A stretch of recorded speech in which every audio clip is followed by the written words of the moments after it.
Okay, so back to the Halloween franchise with this entry. Halloween 2 was released in 1981, directed by Rick Rosenthal, once again starring Donald Pleasence and Jamie Lee Curtis. And this was originally planned to be the final movie with the Michael Myers character.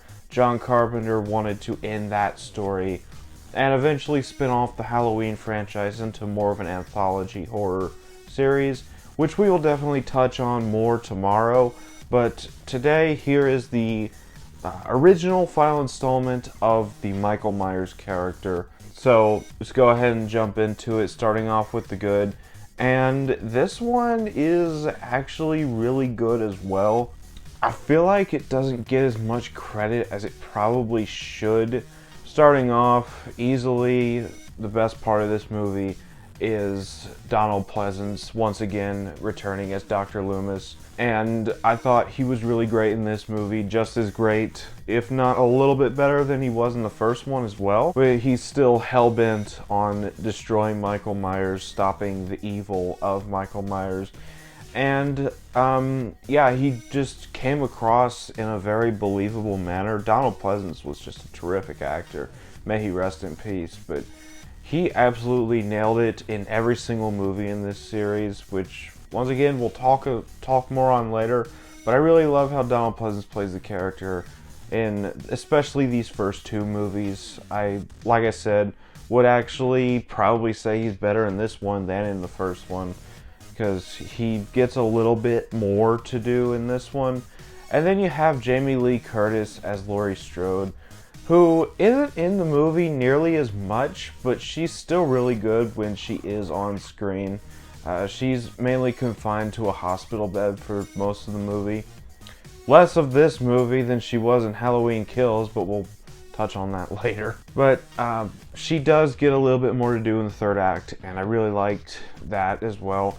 And then, obviously, Michael Myers is great in this movie as well. He's not played by Nick Castle this time, he's played by Dick Warlock. And Dick Warlock, while not as good as Nick Castle, he still does a pretty good job. I really like the brutality of Myers. It's really upped in this movie from the first one.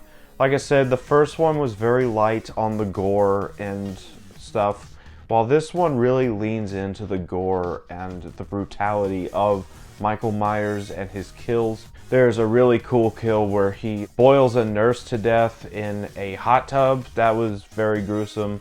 He kills a nurse by lifting her up on a scalpel.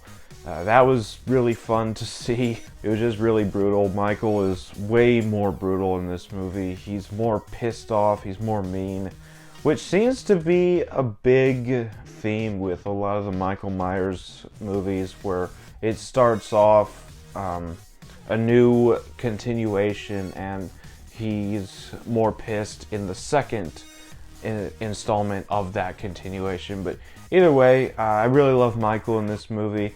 I really love the atmosphere. It's mainly set in a hospital where Laurie Strode is, and Michael's going after her. And we do get the reveal that Michael is Laurie's brother in this movie, and that's why he followed her to the hospital. I'll touch a little bit more on that later, but that's why the movie is set mainly in the hospital. It's not Michael roaming the streets and terrorizing the local population. He's after this one person, and so he follows her to the hospital. And I really like the setting of the hospital because it adds this creepy atmosphere. A little bit creepier than the first one, although the first movie is still vastly superior to this movie. Just the atmosphere is a little bit more creepy in this movie. And also, I really love the third act. It goes out with a bang. Literally, Dr. Loomis blows up an entire hospital room to kill Michael.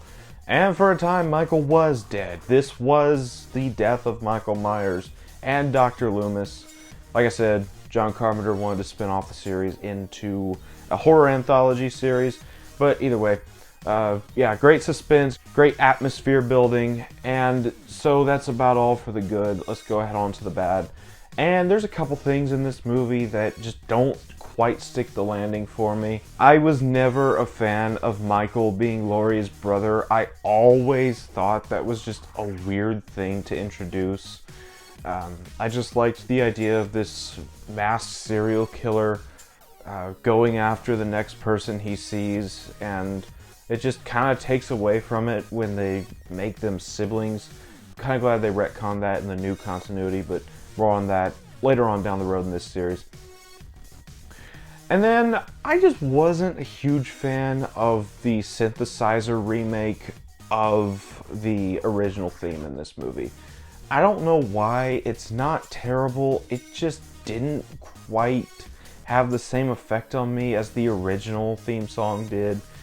And also, some of Michael's movements in this movie feel a little bit robotic. I don't know if that was Dick Warlock being uncomfortable in the getup they had him in, or if it was what the director actually wanted out of the performance. But either way, it's just a little awkward seeing Michael be more robotic in this movie. But that's about all for the bad. On to the final thoughts. I really do enjoy Halloween 2. It's not as good as the first one, but it's still a fun slasher movie that I do like to pop in from time to time and watch if I'm having a Halloween marathon. I don't dread rewatching this one. So Halloween 2 is one of the better sequels in this franchise, and I'm going to give it an 8 out of 10. So that was my thoughts on Halloween 2. Have you seen this movie? Let me know down in the comments what you thought about it.